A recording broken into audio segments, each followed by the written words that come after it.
사는, 더불어 함께하는 우리 재정정책을 펼쳐야 되는 거예요.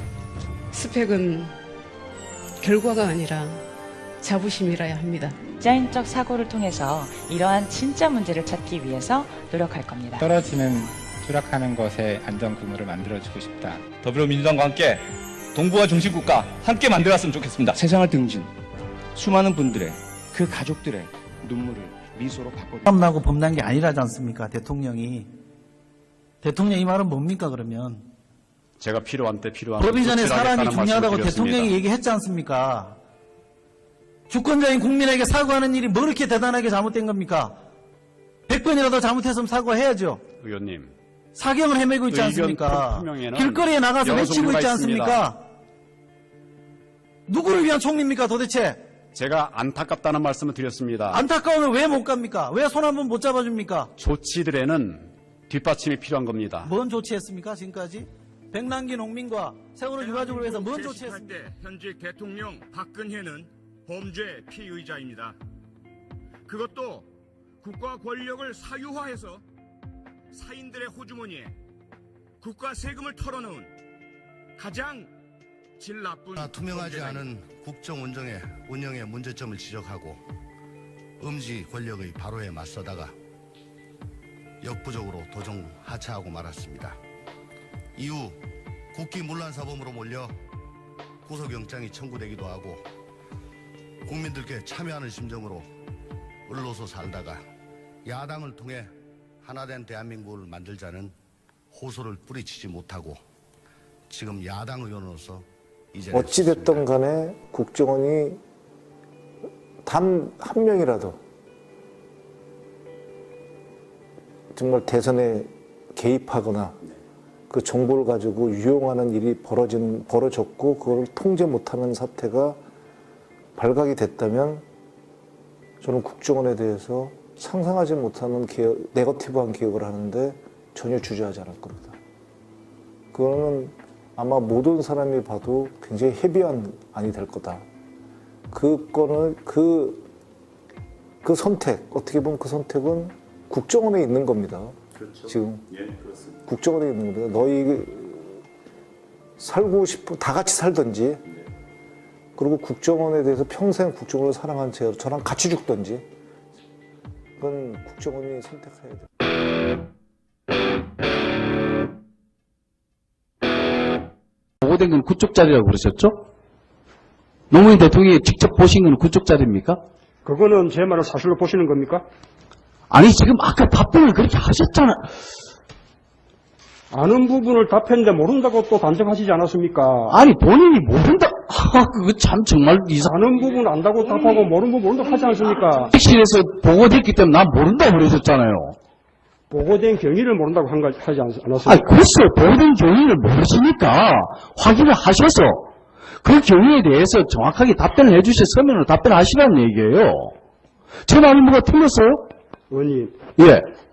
지금 여기서 논의되고 있는 것은 아까 김양수 의원님의 질문과 관련해 가지고 과연 청와대에 그 보고서가 보고된 것이냐, 청와대에 보고된 보고서가 어떤 보고서냐, 그거지 않습니까? 제가 수장공사 압축자리 보고서가 보고된 것이라고 답하지 않았습니까? 그러니까요. 누구를 통해서 보고된 것을 제가 어떻게 합니까? 모른다고 하지 않았습니까? 왜 이상하게 자꾸 그런 식으로 의혹처럼 말씀하십니까?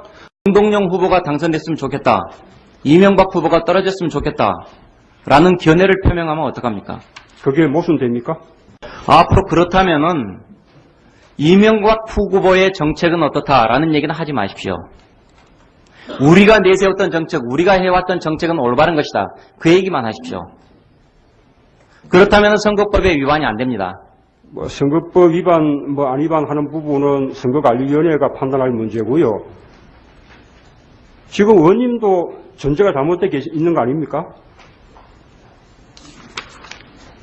참여, 우리 정부의 앞으로 대선에 대한 아주 공정한 그리고 중립적인 선거관리 의지, 그 부분은 의심하지 말아 주시기 바랍니다.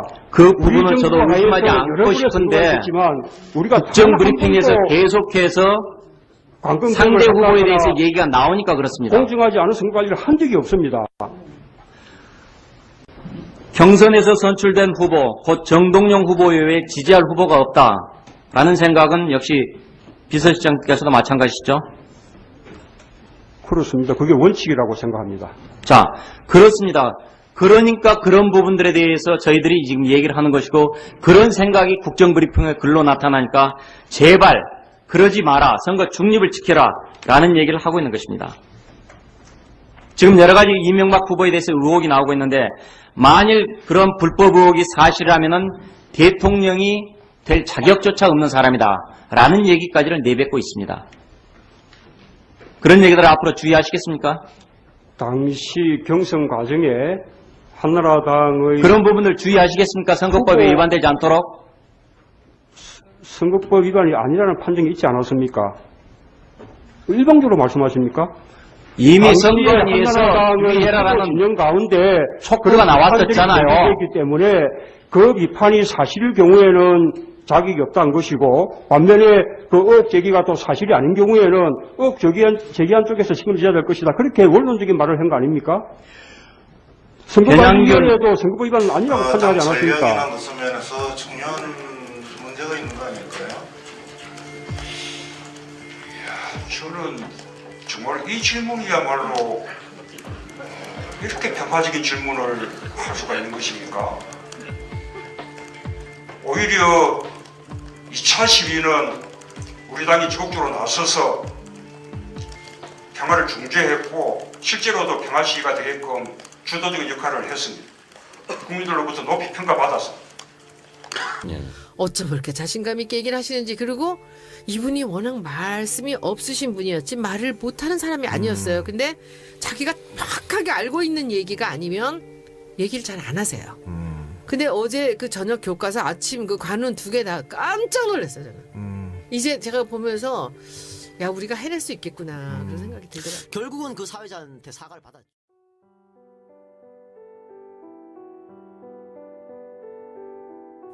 아버지가 돌아가셨을 때도 그렇게까지 눈물을 흘리지 않았습니다.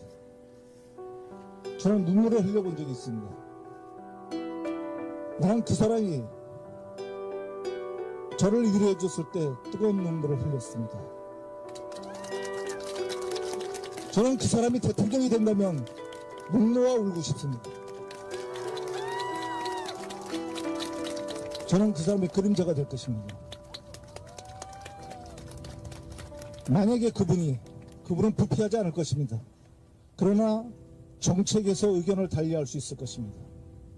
많은 의견을 듣지 못할 수도 있습니다. 그럴 때 저는 그 기둥을 부여잡고, 청와대의 기둥을 부여잡고 저는 간언할 것입니다. 그 기둥이 붉게 물들더라도 저는 물러서지 않겠습니다.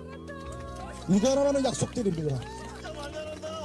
그분이 계실 때 결코 어떠한 위대한 일이 벌어지지 않을 수 있습니다.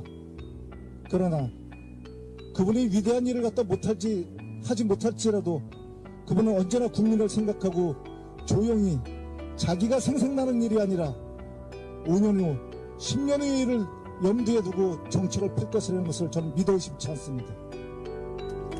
저는 그분을 좋아합니다. 그분을 위해서 뭐든지 할 것입니다. 여러분들께서 조금만 도와주신다면 그분은 우리가 바라는 대통령이 저는 우리 애한테 너는 자라서 착한 애가 되라고 얘기했습니다. 범죄자가 되라고 얘기하지 않습니다. 공부 잘하는 애가 되지 말고 인간성 좋은 애가 되라고 얘기합니다. 우리는 그런 사람을 알고 있습니다. 지금까지의 대통령 훌륭하신 많은 분들이 있었지만 정말로 인간적으로 좋다는 평가를, 적으로부터도 평가를 받는 사람은 없었습니다. 만약에 자기에 반대되는 사람이 그 사람이 참 나쁜 놈인데 어쩐데 하면서도 그 사람 참 사람은 좋지 하는 평가를 받는다면 그 사람은 정말 좋은 사람입니다. 그런데 한번 생각해 봅시다. 사람은 좋은데 그 다음에 뭐 어쩌란 말입니까? 사람이 좋으면 됐지. 우리가 우리 아들한테 바라는 그런 사람이 대통령이 되는 그런 나라를 전 꼭 보고 싶습니다.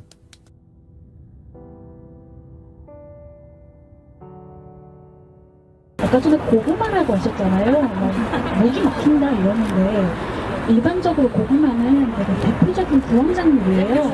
그리고 추우면은 생각나는 거고 힘들 때 먹을 수 있는 거고 감자는 싹이 나면은 독이 있어서 버려야 되지만 고구마는 초등학교에서도 많이 키워요. 애들한테 보라고 한번.